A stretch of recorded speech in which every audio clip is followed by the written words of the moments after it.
Got another small project. It's an old Bush valve radio.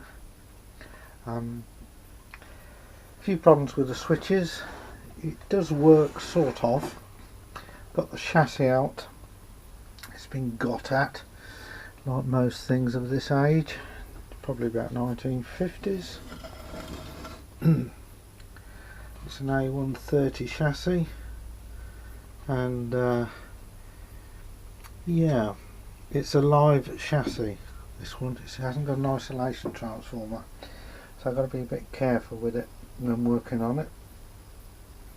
It's a Bakelite case. It was picked up at like a desktop sale my sister went to, and she asked me if I could look at it for her, as I used to repair these sort of things years ago.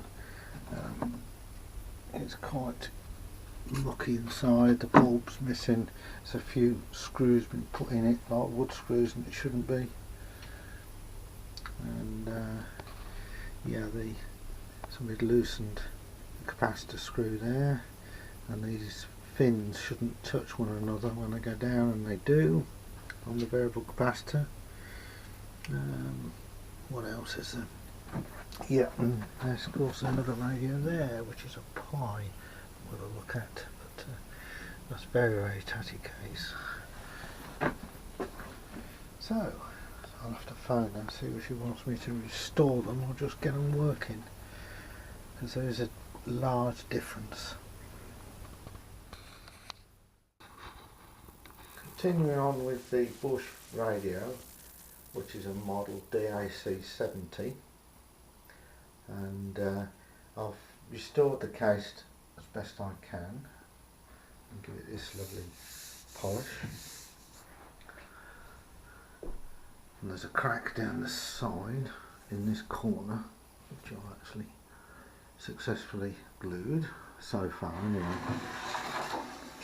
Inside I've cleaned it up the best I can.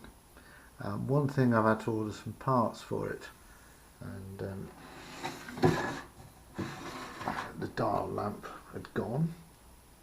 Well, there wasn't one, so I had to find out what it is, and I've got to work on the actual chassis now of the radio. Now the chassis is held in place in this radio on, I think it's 5 or 6 shock absorbing rubber mounts, and that's to stop the speaker from rattling the valves, and so they've all perished, so I've got those on order as well. But I'm not sure how far I'm going to take this radio for her, so I'm going to have to phone her up and say, look, what do you want me to do? Am I restoring it or getting it going? And I'm pretty sure it'll run okay, so that's my next step, is to have a look at the chassis and see what I can do with that. Now this is the chassis of the radio, and these are the fixing holes. There's one there that you can see. There should be a rubber grommet in that with a brass insert, and it's there to stop vibration from the speaker rattling these glass valves, thermionic valves. What I've noticed is the coil there should be fixed so it doesn't slide about, because that can also affect the tuning of the radio. And the other thing that happened was, I don't know if you can see, it looks like a guillotine sort of thing. All these metal plates rotate, should not touch the other parts of these plates. They're like fingers, and they should go inside one another but not touch. So there should be a very, very, very small gap between each one of these fins to the other part. If it does, it shorts out the circuitry. It should be like a hairline gap between the rotating ones and the fixed fins there. And they were touching. And the reason why they were touching is, one is muck, dust, bending these fins. And the other thing was, this screw here was loose and the locking nut was loose. So I've done that.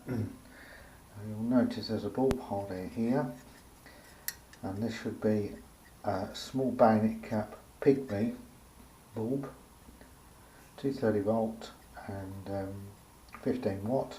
It's missing totally, and what's happened is it's gone and nobody could get a replacement. So I've ordered one. There's one on order, and I've ordered the grommets for the chassis. And there's been quite a botch here because it's a live chassis. That all this metalwork should be insulated from any external metal. So even this metal cap here looks a bit odd. This is the insulator. You can see that. Somebody's put a screw in it for some reason. I don't know what's going on there. Got to look at that. And also these knobs should be insulated. Which they are. They're a Bakelite. It's got an insert. But the insert there does not connect to any of the metal here. Looks pretty tidy now. I've dusted it out. And what I'll do is I've actually fixed this coil with a double glue to stop it sliding.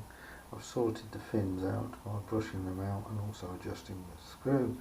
The switch had a bad connection on, I've done that, and so I've just got to wait for the parts to come through the post now.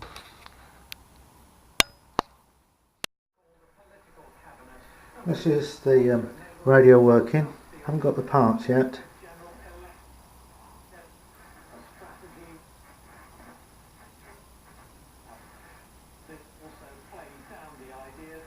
It's one band. Not sure if that's long wave or medium wave. This is the other band.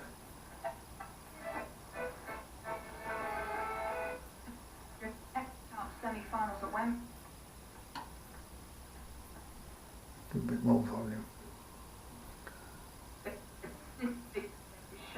Comes up.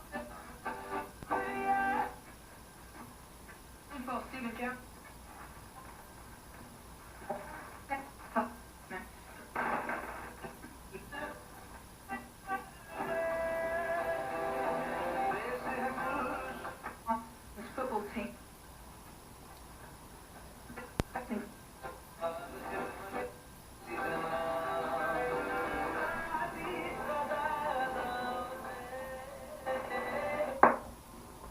Okay, so now it's working. Parts on order, and I can't do any more now until the bits arrive. Thanks for watching. Please subscribe and like.